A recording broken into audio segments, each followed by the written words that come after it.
class organizations that hopped in the struggle to free Dessie Woods as well, including the Nation of Islam and the African People's the African People's Party, not to be confused with the African People's Socialist Party. But the point is that you had, a host of different organizations who were all involved in the free Dessie Woods struggle. And the white left in particular summed up Dessie's campaign as a question around the oppression of women in general, which was a straight-up opportunist line because it liquidated the real contradiction behind the case of Dessie Woods, which is not just the fact that she is a woman, but because she's an African woman. She's a part of a colonized nation, and as a result of her status as a colonized African woman, was held a victim to white colonial violence from that guy Ronnie Horn, the white man. And this, in the party's view and our view, was the primary contradiction that had to be held up. And in doing so would help African people understand that we don't just take on struggles just to solve one particular symptom of colonialism or Americanism, so to speak, but our primary goal in any struggle that we take on is to win the people to understand that we got to win independence and overturn our colonial relationship with U.S. imperialism. This is not something that the white left could unite with, of course, because the white left at the end of the day is about reforming imperialism and just achieving or obtaining a greater share of the stolen loot. So this line was creating contention even up inside the campaign to free Dessie Woods. And so there will be various ideological struggles in different cities throughout the U.S. and ultimately around the world. And we're going to talk about that. And so in terms of the struggle as it came down, so the white jury down in deep South Georgia was forced to come off the capital murder sentencing upon conviction. And it compromised to a 22-year sentence for a black person killing a white person. That's essentially what the sentence was for. So, and something, that was something that was never heard of in the state of Georgia without being accompanied by the death penalty. And the reason why the state had to bring down the compromised sentence was because of all the political motion, primarily led by the party, but also which involved various other forces that we spoke of. So, this is how the struggle came down. We was able to push back the death penalty sentence and, force the state to compromise to the 22-year sentence. But the struggle to free Dessie Woods clearly had not yet been won. Kind of like the Mumia thing right now, in terms of how now we see, well, that's a whole other thing. But the point is that we understood that Dessie must be free. But after that conviction came down, some forces, the white left, the opportunists that they are, and the African middle class being the opportunists that it is, pulled them out of the Dessie Woods campaign. Basically summing it up, 22 years, she didn't get the death penalty, so, chalked up the victories and, flowed on. You want? Oh, please, yeah. I want to intervene here because I think this is some really important history. It's not because of a problem with Comrade Diop's presentation, but I think there's some things that require, like he said, some of us, like we're actually involved in it, and I think how we understand this is important. For one thing, we got involved with the Dessie work because we had come off a really successful campaign to free Pitts and Lee here in the state of Florida, who were two Africans who had been on death row for 12 years for killing a white man that some white people had confessed to having killed themselves. They held him for 12 years, and so we initiated a massive, incredibly significant campaign that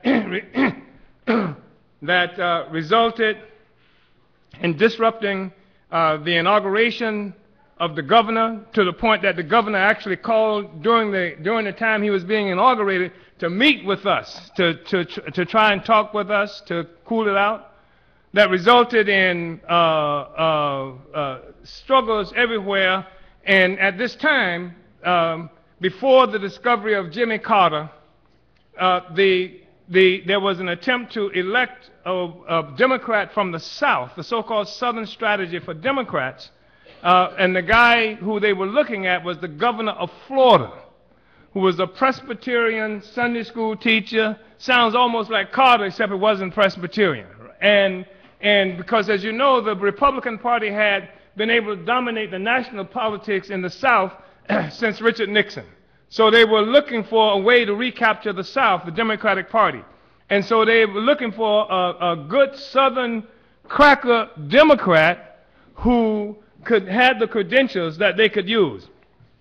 We disrupted that, and they were not able to do that. And so it made a lot, with the Pitts and Lee case, we did that. And that attracted some attention in certain sections of the movement. So some radicals asked us to come into Georgia to deal with the case of Dessie Woods. It was Dessie Woods and Cheryl Todd, two sisters. But the problem was, up inside the existing committee, there was a split between some Africans. Omali K-Fing was one of them at the time. And I mention Omali because he's one of our valued, treasured veteran leaders. He was one of them at the time. And he represented the politic of self-determination, political independence, anti-colonialism. But the other Africans were tied to these new multinational parties, party formations, trying to create parties. And so in every meeting, they have these incredible struggles, masses of ordinary working African people that come to these meetings because they want to defend these women who had fought off this rapist, took the gun from the rapist and killed him with it. They wanted to defend these women. And these people were engaged in these crazy struggles, ideological struggles. You know, Trotsky and Lenin and Marx and what's happened, and just wearing the people out in the meetings. And so these comrades asked us to involve ourselves in the meetings so that we could take this struggle and unite it around the principles of self-determination, anti-colonialism. So we came, and we got involved in the meeting. So I developed a strategy. This is what we will do. Because we didn't want to just contain these struggles that demoralized people who wanted to defend these women. This is what we will do. We will, with all the people here, call for the creation of an all-African meeting, rally. And we just want Africans to be up on the platform speaking around the question of Dessie Woods. That's what we do. That's what we propose. And the rest will handle itself. And when we made that proposal, the multinationalists went crazy. And they started saying, we can't have it with just black people. And actually said that the one radical there, used to be in SNCC a long time ago, said that somebody white's going to have to be on that platform, even if it's Rockefeller. That's how the thing happened. And when that happened, the masses understood right away what side they wanted to be on. We took it away from this esoteric place that they had put it. Then we used the case of Dessie Woods, which is really important, because there had been before Dessie Woods the case of Joanne Little, who in South Carolina, she was locked up in jail, and they went to the jail cell and found the sheriff with his pants around his ankle, semen all over the place, and dead from an ice pick or something to that effect. And Joanne Little gone, right? And so that movement, that was something that the remnants of the Black Panther Party, North Carolina had taken up this case. And they had won all the feminists, the white feminists around the world, to free Joanne Little. And it was something about defending a woman's right to defend herself. That's what they wanted to build it on. So all the feminists, that was really their case. Then nothing about Joanne Little and her freedom, her struggle, would move the struggle of black people, including black women, forward 1 inch. If anything, we get Joanne Little out of jail. We keep her from spending time. So that thing had happened. That had set the precedent. So when we got the case of Dessie Woods, the committee split because Dessie Woods was the only one who was charged first with the murder. Cheryl Todd, she just screamed and ran. because the guy had parked in this deserted place like in the forest, waiting for the other white guy who he was talking to on the phone to come join him so they could have their party. And Dessie took his gun and killed him. And when Dessie and the guy was fighting, Cheryl Todd jumped out of the car and started running. Dessie shot him, and then she told me, she said, Brother Chairman, I took the gun and I shot. And he turned his head like this, and I thought I missed him. So I shot again, right? And of course she admit she shot him twice.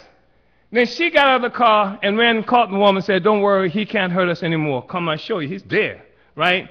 Then she took the money so they wouldn't have to hitchhike anymore. To run into another one, they took his money and caught and got away there. So you got this case. Then we used the case of Dessie Woods because the movement had been smashed all over. And what we had were these left forces who would take cases of African people who were locked up and use the issues of political prisoners to build their own organizations without forwarding the struggle that these people got locked up for in the first place. That's part of what we see with Comrade Mumia. A movement destroyed, wiped out. Mumia goes to prison because he was a part of that movement. Then you got the Spartacus League and a whole bunch of other white groups. They use it. They don't use it to forward the struggle of black people. They use the struggle to join this organization, join the Sparks, join some other entity that they have created. And so that was critical. And so we took this struggle and then we used it to unite many of the African forces who up to now had been dispersed. Many of the so-called nationalist forces. The Nation of Islam did not participate because Dessie Woods was a member of the Nation of Islam, and they said no decent Muslim woman should have been out there hitchhiking. So they did not support her at all. So what we did, we succeed in pulling together forces who had been associated with the African People's Party. People who were associated in some form or another with the Republic of New Africa. People who had considered themselves nationalists. In 1977, one of the videos that we had up there was one of the first national mobilization happened in this country since the defeat of the African Revolution in the late 1960s. Happened in Atlanta, Georgia. Somebody in this room other than myself might have been there. But we brought all these forces who, not only the African liberation, the Puerto Rican liberation movement, everybody came to that thing. We had the first national march that ever happened in Plains, Georgia, which is where James Earl Carter was from, his hometown, where all the tourists would come, etc., looking for his brother Billy, who called himself a George Wallace Democrat. And when they came to Plains on this day, they ran into the first African liberation mobilization ever hit Plains, Georgia. Shook the whole place up. We went into Hawkinsville, Georgia, where they tried Dessie Woods. And we went into that little town, this was in the 1970s, where white people still had their own private jails to lock up African people in. Where on the way into Hawkinsville, they had the highway patrol that had blocked the highway coming into and stopped every car going into Hawkinsville, but we still were not intimidated. We went into Hawkinsville to say, free Dessie Woods. We took went to one of the housing projects there. They had tried to intimidate the people and the preachers to keep them from allowing us to use the churches. And we had situations where teachers brought their students to march in the demonstrations. African teachers brought their students to march in the demonstration. I went to a housing project where we put on the Isley Brothers Fight the Power and to draw the people out there and spoke in Hawkinsville, Georgia about revolution, about freeing Dessie Woods and what have you. And this is why they had to come off the first-degree murder, because we built this whole campaign everywhere that challenged James Earl Carter and the whole state of Georgia and the United States, because Carter was the president at that time. And so Dessie became a real symbol. And then some of the people who came into the Solidarity movement came off the Dessie Woods struggle. And at first, it was when we initiated this that we had feminists, white feminists who wanted to make the struggle about a right for a woman to defend herself or something to that effect. And we had this huge struggle up inside this because we created the National Committee to Free Dessie Woods. The party did this. The party led this. And it was an entity that was all over the United States. We sent Demisha Blackhurst when she was 19 years old. She traveled all over Europe speaking about Free Dessie Woods. She was in England. She was in at least one of the Scandinavian countries, spoke before parliaments and things like that. Free Dessie Woods became an international campaign. And then inside, and we say Free Dessie Woods, Smash Colonial Violence was the name of it. Colonial violence that was directed at an African woman. It was colonialism. It was colonial violence. And we're not going to, and the thing is that the struggle to free Dessie Woods had to be a struggle against colonialism. It was not going to be something that somebody can take and use it about women in general, because there's no such thing as women in general in reality. There are colonial subjects, and Africans, were a part of that. And so people in the Solidarity movement, Ali, weren't you there? You're part of that, weren't you? The Dessie Woods work? Maureen was there. Catherine, I met Catherine in Eugene, Oregon, speaking on that question. And Janice dealing with the question of Dessie Woods, etc. And it was an incredible struggle. And the folks in that movement, in the Solidarity movement, united with the call, united with the analysis, and made struggle. And so that changed the whole character of, it changed the way that white people, the white left, could define the struggle against colonialism by African people. And it also contributed to uniting many of the African organizations, at least around that question. And as I mentioned, 1977 might have been July 4th or something like that, certainly, or September, might have been Labor Day in Atlanta, Georgia. We had this incredible, massive mobilization that we led, the party led. And it was just a really important part of the history. So I just wanted to say that. The nation was never a part of it. They had their explanation for why they wouldn't be a part of it. The other groups, like the African People's Party, or people who were affiliated with them, and some of the other nationalists, they did participate on some level in this. And that was one of the things that we tried to do, to unite the whole anti-colonial movement, because it had been crushed down to the ground. The pro-independent sector of the movement had to be united. And then to raise up the question of struggling against colonialism, because that's what it was. And so it was serious ideological struggle, political struggle, that revolved around this question of Dessie Woods, who was an incredible woman. And some of the people in this room got a chance to meet her, and they know what I'm talking about. And because when we have the courage to fight back, we win. And Dessie had the courage to fight back. That's one of the things I really love about that woman, because in that car, in the woods, was Ronnie Horn, waiting for this other person to come. She could have suffered the consequences. She could have screamed and did something like that, but she fought the man and took his gun. Took his gun. That's what guerrillas do. Took his gun. And Ronnie Horn didn't die because Dessie Woods came to meet him with a gun.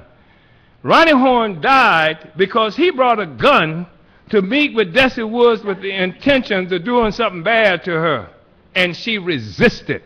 And Dessie Woods was a hell of a woman. Uhuru.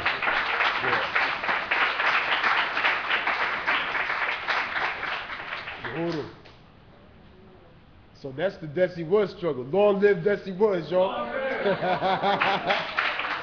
Uhuru.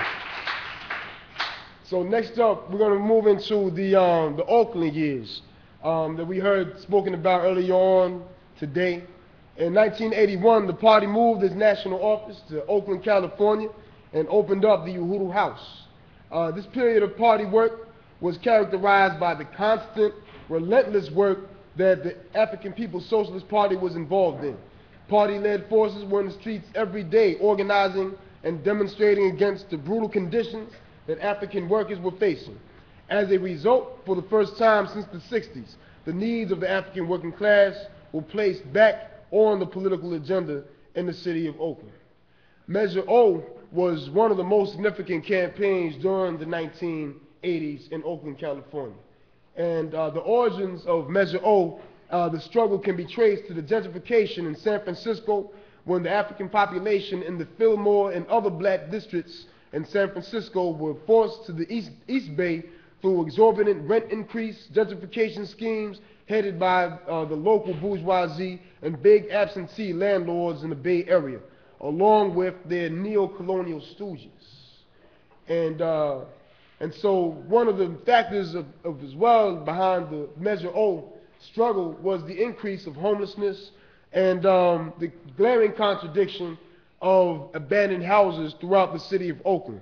In fact, I think the party forged a slogan during that period that empty houses or abandoned houses and homeless black people go together. And so while abandoned and boarded up houses, you know, just covered up the Oakland landscape, entire African families were being homeless. The party engaged in struggles to even occupy homeless abandoned houses.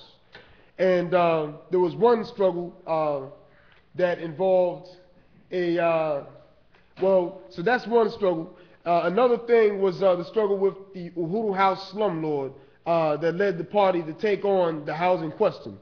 The party you know, really began taking on the homeless question partly because of our relationship with the Jewish slumlord of the Uhuru House at that time. His name was Michael Levine.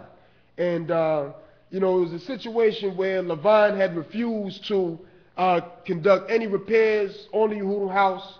You know, all types of work needed to be done in the building. He refused to do it.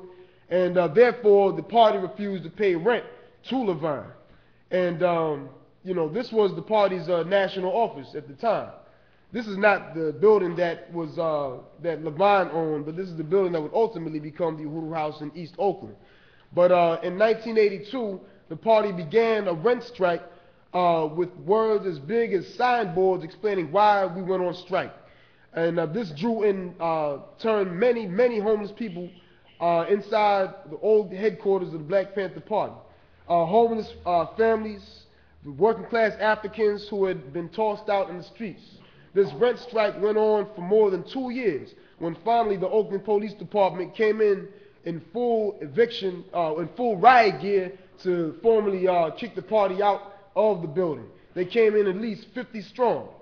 And they thought that they were holding the building at all costs. But actually what happened was the party had allowed a tape recorder playing inside the building that we had abandoned in the middle of the night.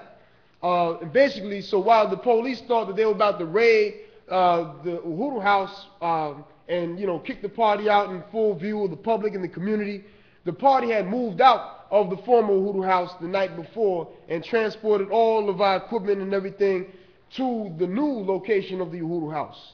And so that day, the next day, when the police came with battering rams down the doors and the community was watching, the party organizers were chanting the slogan of "Comrades, comrades, we can win if we just don't let them in."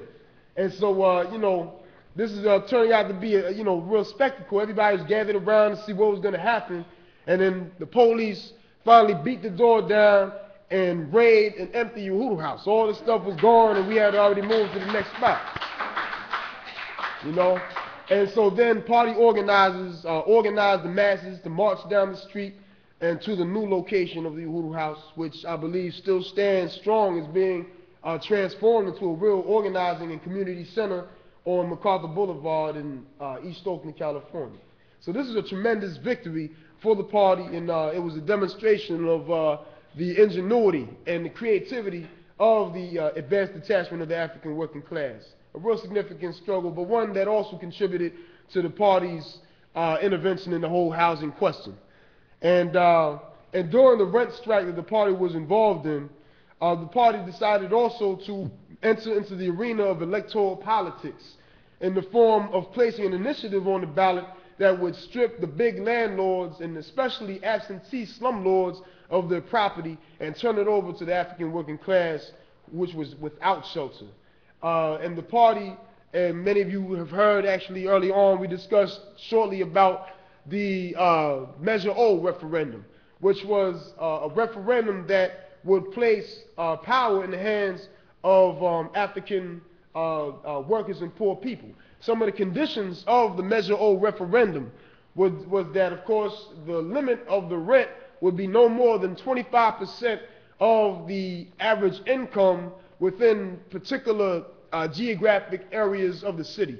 So the party had designated or divided the city up into 12 main sectors that could be defined by economic and national boundaries. You had African sections, Mexican sections, etc. And so the average income of any given section, the rent would not exceed 25% of that. So if the average income in East Oakland was $1,000 a month, then nobody should pay rent more than $250 a month. Another aspect of Measure O was the whole abandoned housing question. And so under Measure O, abandoned houses would have been open for possession and be by elected housing boards and be used for use by the homeless. So this was another aspect of the struggle, and Measure O was a tremendous campaign and one of many examples in which the party intervened in electoral politics and ways of democratic struggle and brought that up into the question of public policy. So it was a real significant campaign, and one that the bourgeoisie had to spend, was it over $1 million on a campaign to basically attack the Measure O and the ideas of Measure O. So that in itself, the fact that the bourgeoisie had to spend over $1 million to defeat the idea of Measure O was evidence of its significance and its success.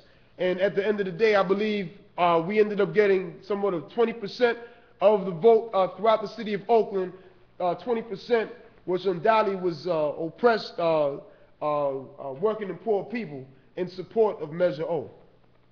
Another struggle was the tent city that the party had launched. And, before there was ever an idea about occupation, Occupy Wall Street or whatever, the party in the 1980s in Oakland, California had led up, and this is not an actual picture of it, but had led up a project known as the Tent City for the Homeless at what we characterize as Uhuru Park. And in Tent City, the party had organized over 10,000 meals were served to homeless people, anybody who was in need of a meal. And this was done without one single penny from the government. And eventually, of course, the police came and to raid Uhuru Park and destroy it. And they did so successfully. They reduced the tents to rubble, and they just destroyed Uhuru Park and the tent city, obviously as a political tactic to undermine any evidence of independence and black power. And this was especially given the fact that the party had really waged serious struggle around what happened with the Uhuru House and all the other struggles that the party was leading at that time. The police in Oakland had a real serious vendetta against the Uhuru movement, but more importantly, the ruling class saw the Uhuru movement as a political problem and engaged in all types of devious tactics to destroy our work. There was another struggle involving a young African woman and her son in terms of taking over an abandoned house. The death of a young African woman and her son in particular. Her name was Joyce Wheeler. Her son was Jeffrey. And they died in a boarded up abandoned house. And this serves to also crystallize the housing struggle that the party would take on. And, the party, in response to the death of Joyce and her son, the party had created makeshift coffins and carried them all the way from the house, the abandoned house in North Oakland, where they died, in a funeral procession type of formation, all the way up into the Oakland Hills, where the neo-colonial mayor at the time, Lionel Wilson, was living. And this was done to bring attention on the wretched conditions that Africans were forced to live in, and this whole question of abandoned housing, and again, to raise up the demand for abandoned houses to be turned over to the community-controlled housing board that the party was calling for under Measure O. So this is really significant work and really transformed the political and economic landscape, really even undermined the ruling class's ability to gentrify parts of Oakland that we now see undergoing right now. So these are all, parts of, and of course, Measure O and all the struggles we led around the housing question prevented the bourgeoisie from leading in the same old way. So, you know, in addition to the movement carrying out Measure O and rendering, you know, city council meetings a battleground between the movement and the ruling class, and the city's other business had to be canceled many times because the movement refused to let them govern in the same old manner without acknowledging the poverty of the African working class in their midst. This is real, you know, democratic struggle that the party was leading in the city of Oakland, California, that needs to be duplicated and really intensified right now in this period where these types of economic attacks are going on throughout the country and the world. And of course, Measure O really pitted the power of the people against the ruling class. You know, as I said before, the state, the bourgeoisie, had to spend millions of dollars just to fight back Measure O, engage in all types of underhanded tactics to avoid Measure O being passed. But at the end of the day, as we said before, Measure O was successful for many of the reasons that I stated. You know, through lawsuits and police terror, the movement was able to gather more than 25,000 validated signatures on registered Oakland voters, and the measure itself won 29,000 yes votes at the polls. So not 20, but 29,000 people voted for Measure O. And no one could remember the last time that 29,000 votes were cast in the flatlands of Oakland. The white ruling class had to pull out everything they had to defeat Measure O, the referendum on black power and land reform in Oakland. The people were proud of Uhuru, and along with the Black Panther Party, will live forever in the hearts of the African working class in Oakland and the Bay Area. Uhuru. And so another important struggle that the party led in that period in Oakland, California, was around the question of Huey Newton as a revolutionary, as a symbol of resistance, and even around his funeral. The chairman had stated earlier in terms of how the party came into Oakland with the goal of rebuilding a revolutionary movement that had existed on the ground in Oakland, California, a movement that was defeated, crushed militarily. And Huey P. Newton was probably the symbol of that resistance and movement that the U.S. government wanted to crush. And because of that, had spent the last, ever since his entry into political life as the founder of the party, the Panthers, had never seen a moment of peace, in and out of jail and prison all the time during his entire life. But in the later stages of his life, the party was able to connect with Huey Newton and made sure that Huey died a strong supporter and ally of the Uhuru movement. And of course, on early morning of August 22nd, 1989, Huey, who was the leader of the party, was assassinated on the streets of West Oakland. And Chairman Omali Yeshitela was notified by a party member who actually was working in the hospital where Huey was brought, in the emergency room where Huey was brought after his murder. The comrade called Chairman and said they killed Huey. And so, of course, the state tried to use Huey's death to demoralize the African community. Immediately after the news got out about Huey's death, the state launched an attack on the African community through his death. The headlines in newspapers and other media attempted to demoralize the African community through slander and lies. One headline stated, quote, "From leader to bum," unquote. Huey was no longer available to defend himself against the ensuing attack. But of course, the African People's Socialist Party intervened and undermined the state's strategy to slander Huey and make it seem like he died bum, and held Huey up for the revolutionary and symbol of resistance that he was.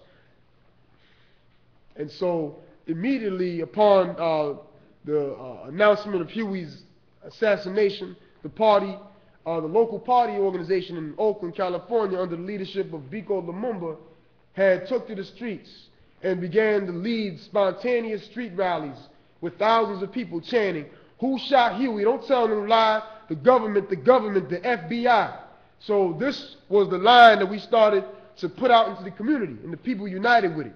Hundreds of spray-painted silhouettes of Huey holding the famous picture of Huey holding the shotgun throughout the city of Oakland appeared throughout the streets, and other organizing efforts as well.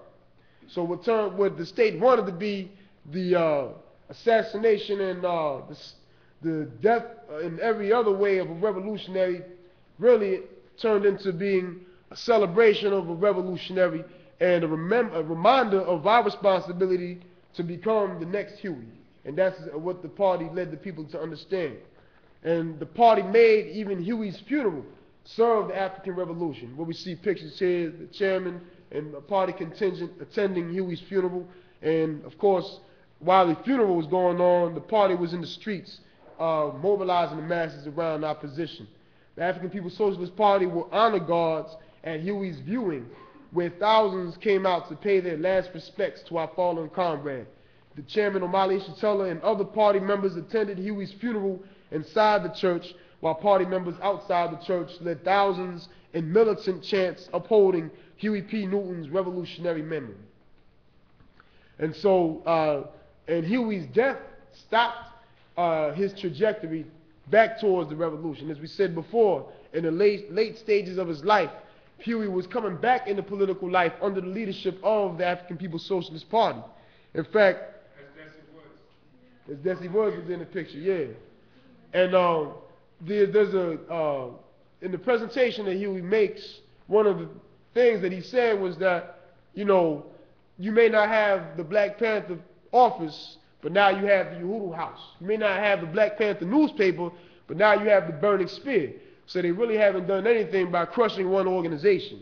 So this was, you know, this was Huey Newton that they don't want you to know about, you know, that he understood that the Black Power movement was alive and well under the leadership of the African People's Socialist Party.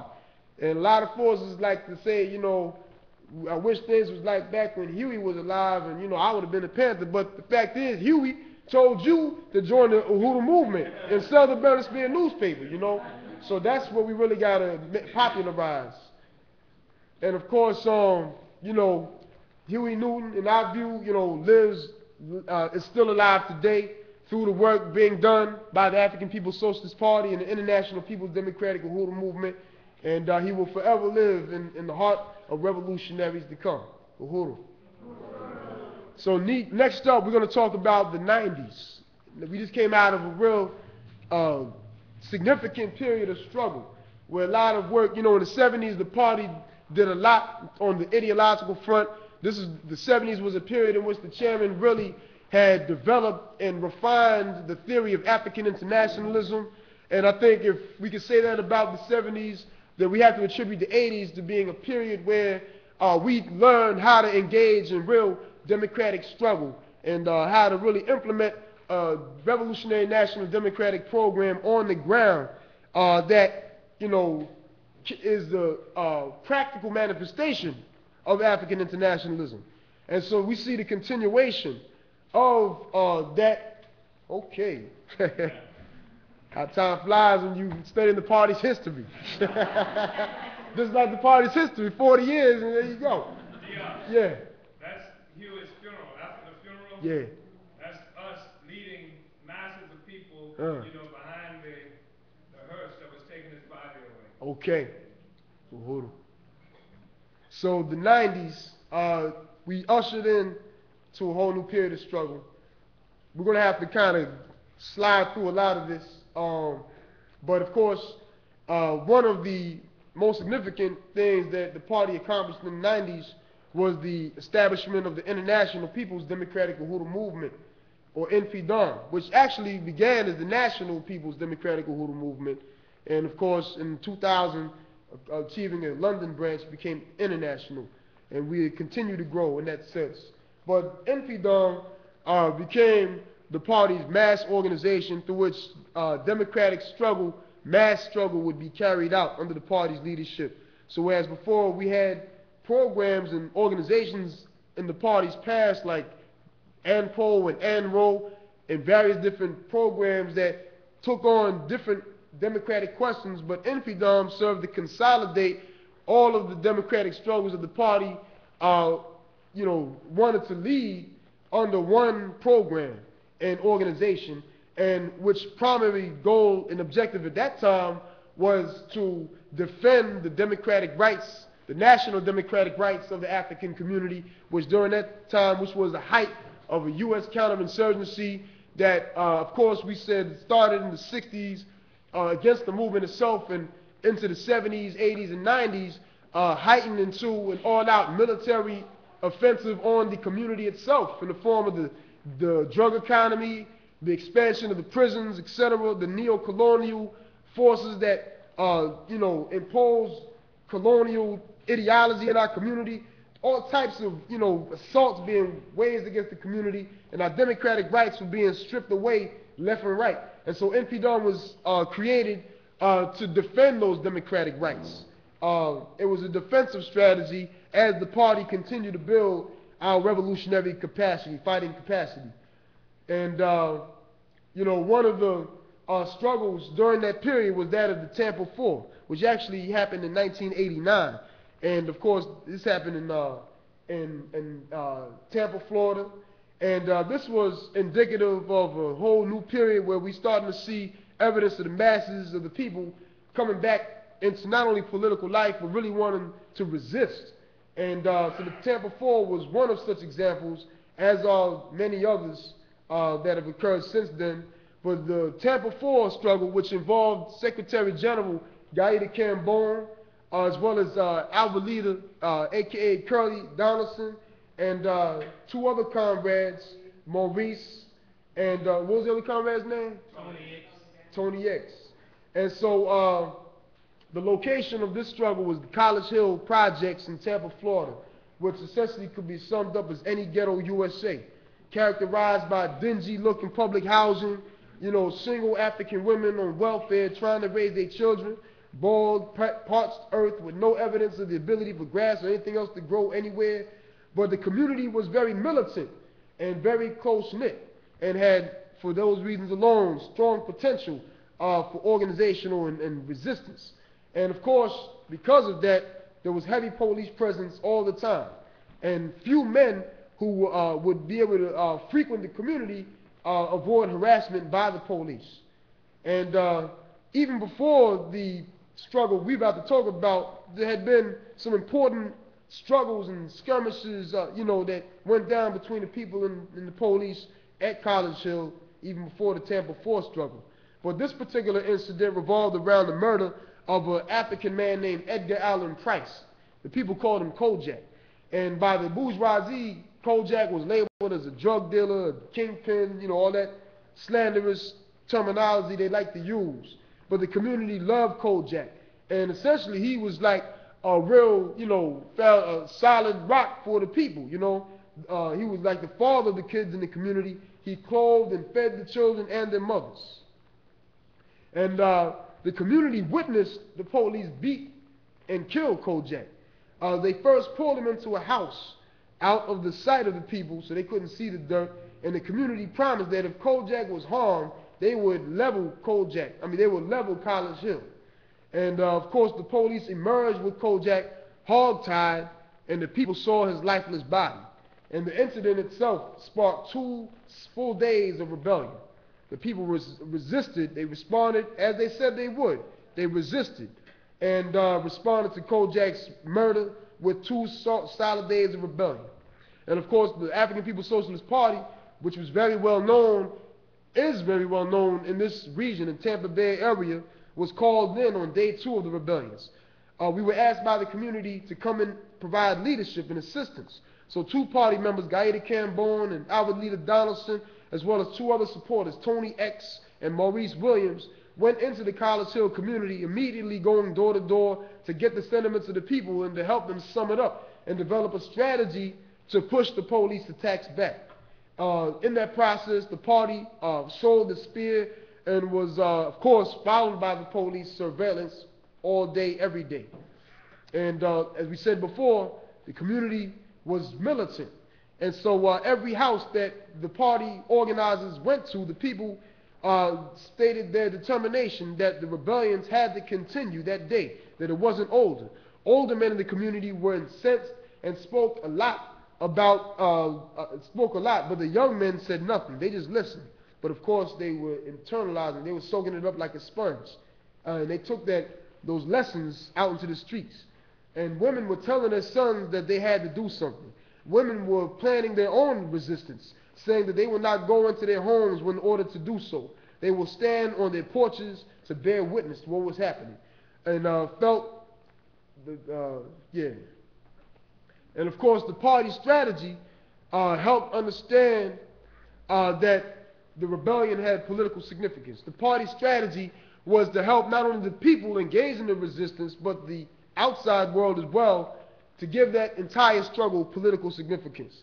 And so we couldn't allow the state and the bourgeoisie to just sum it up as, riots and, this lawless, disorganized situation without any kind of political consciousness.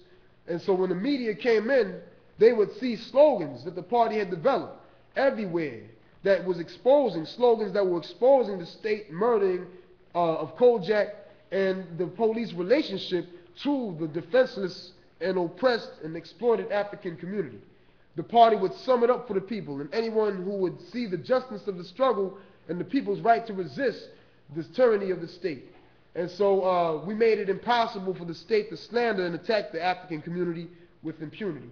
We would also give the people political direction, deepen the consciousness of the people. And of course, most importantly, to break the isolation that the state was trying to impose on the party and the community of College Hill. So at the same time, the party would do our best to end the isolation. The police had actually cordoned off the community, didn't allow the reporters or only emergency vehicles were allowed inside, but no reporters at all. So the people refused to let the emergency vehicles in, and every time they tried, they would get bricked. And a police command post was set up on the perimeters of the community to avoid or to continue that isolation. But of course, the people continued and promised to continue the resistance. Throughout the day, they would state that when the night falls, like Malcolm said, it would be even Steven. And, and the people, of course, the resistance stopped the police from attack on the party. Of course, we know in revolutionary struggle and resistance that the state will always attempt to cut off the leadership, to cut off the head. That's what they did in the 60s. That's what they always do. And so this is what the state attempted to do in this struggle. At 6 p.m. on one of the days of the rebellion, as it began to get dark, the Tampa Four, Gaida, Alvalita, Tony, and Maurice, and 3 other party members and a supporter, 3 party forces and a supporter were beginning to make it towards the safe house to conduct some radio interviews that were set up by the party, at the Uhuru House, and for security reasons, of course, and to end the isolation of the community. And as party forces were walking back to the safe house, they turned and they saw the police right behind them. It was actually a line of about 8 to 10 police cars following the party forces as they was walking back to the safe house, and slowly creeping up on them as if they were about to attack them. So at that point, the party's only defense was to alert the community. So party organizers began to chant, "The pigs and the Klan go hand in hand. The pigs and the Klan go hand in hand." And so when the people heard the chant, they started coming from the woodwork, coming out of their doors to see what was going on, and started bricking the police cars. And the police, of course, retreated. They began to pull the cars into reverse, and got up out the hood, for fear of all-out rebellion that could result in the loss of their own lives. So the people defended the party in that situation. And on the way to the safe house, the party organizers witnessed about 20 or so young African men in line between the ages of 10 and 16, marching in formation. They stated that anybody in formation who didn't have something should fall out of formation. As they continue their journey, they saw the police with batons and shields on a collision course with the youth, and the immediate thought was that they were going to kill those kids. But the party made it to the house, and they began to hear shots ringing out. So party organizers immediately got on the phone, started beginning the interviews with media, anybody else. And at first, the media was saying that they didn't even believe that there was a rebellion going on, because all the time that the rebellions were happening, the mayor And the police department was denying that there was any rebellion. You know, I don't know rebellion, you know. But so the party literally had to stick the phone out of the house so that they could hear, the reporters could hear the gunshots that were ringing out in the nighttime. And this was the evidence that the reporters needed. This changed the course of the struggle at that point. And so now the media leaked the fact that there was a rebellion and leaked the fact that the mayor had tried to cover up the fact that there was a rebellion. So at that point, there was one interview after another. And the mayor's office then began to be swamped with phone calls as well. So party forces were arrested in defense of an African woman being tased. But more importantly, we know that they were arrested in the process of leading a real resistance that was going on in College Hill. So party forces were arrested when they were called from the streets to come to stop the police from stun gunning a woman and her children who had refused to leave their porch. As the party forces ran across the street and pushed the device that was aimed at the woman away, the police grabbed them. And so the strategy was that someone should remain if there was an opportunity so that they could get the word out and give the people direction. So a sister backed into the crowd in the confusion. The sister who was being stun gunned, she got back in the crowd and was able to escape the police and arrest and whatnot. But of course, the Tampa Four were arrested and paraded in front of the media and community and charged with what they call the H-Rap Brown of the Joe Waller law in Florida. Joe Waller is the chairman, Omali Yeshitela, and it's a law that essentially prohibited crossing state lines with the intent to start a rebellion. And so this is the charges. They actually named the law after the chairman. And, you know, in Georgia, I think it was after the H-Rap Brown. But point is that this was the charge that the state brought down against the Tampa Four. And the bail was set at $150,000 each. So the Tampa Four were detained, taken to the mayor at the command post in the community to inquire about what kind of bail should be set and taken to the holding pen. So the mayor said, give them $150,000 each. And so, you know, the party forces, as we said, was arrested, and you know, this word got out, and you know, when the party forces were brought to prison, to the jail, so once detained, we began to teach, and the rebellion broke out. This is why they locked down in jail now. So the people started throwing toilet paper and everything that wasn't nailed down. I don't want to mess this up. The point is that when the Tampa Bay Four was locked up, taken to the jail, Sisters Gaida and our leader were taken to the women's section of the jail.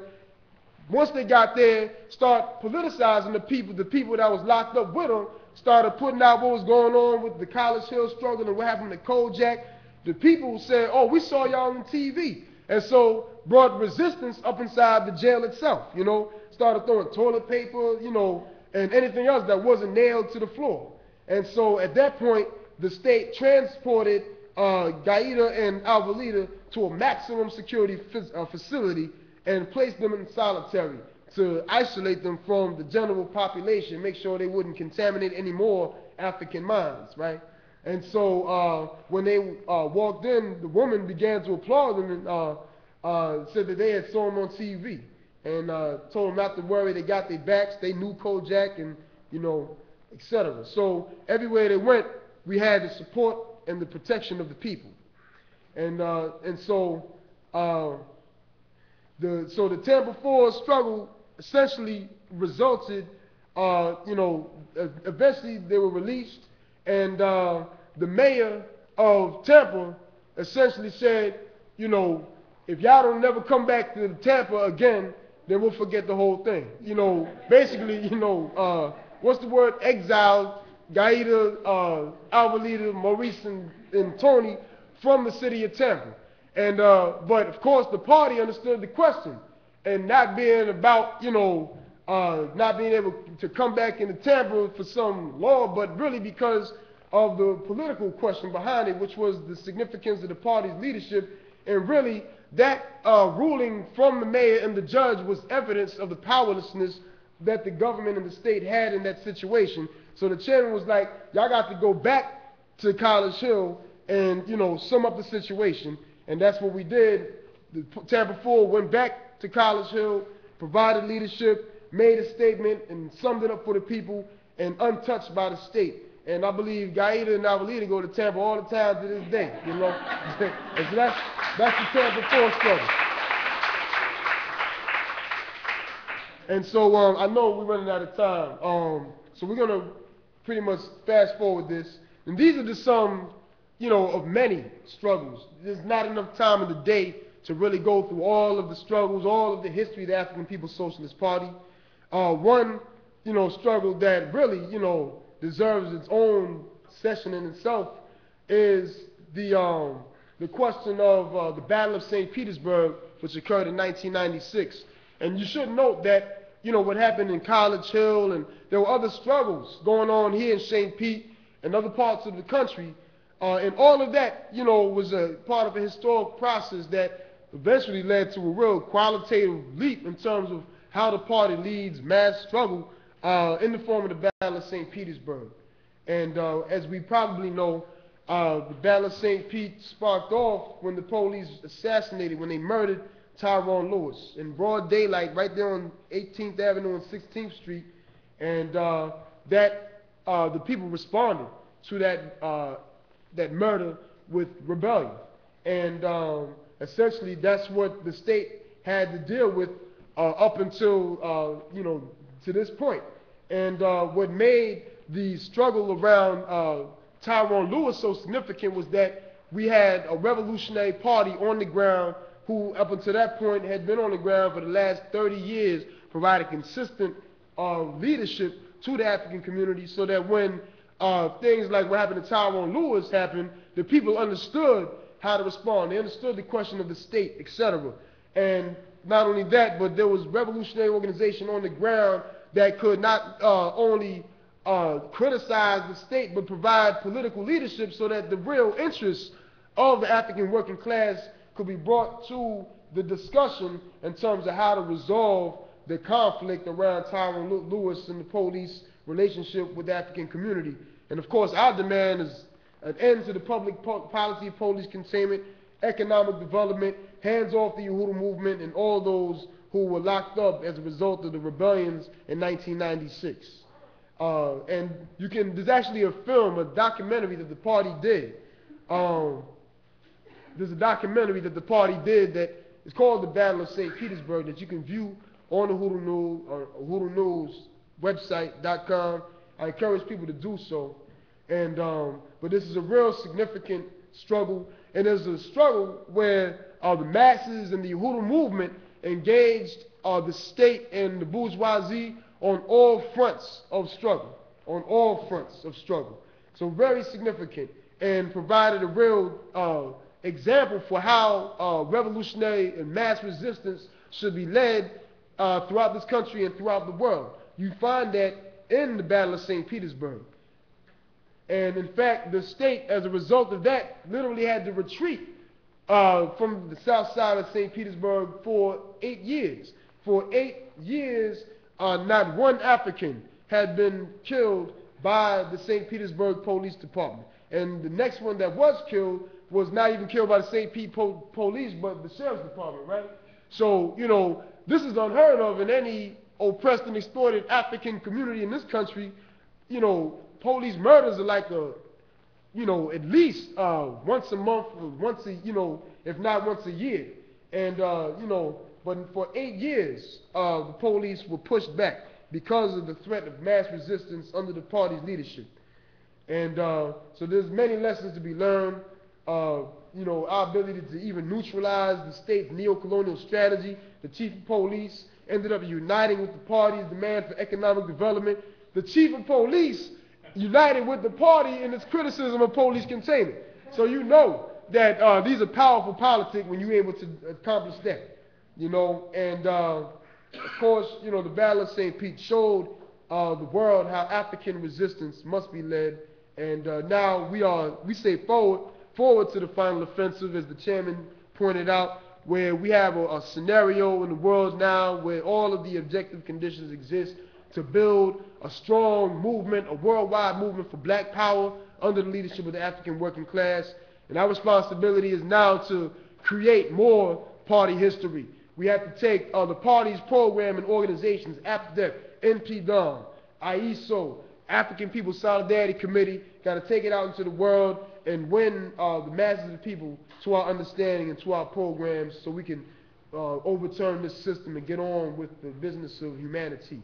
So Uhuru means freedom, y'all. Yeah.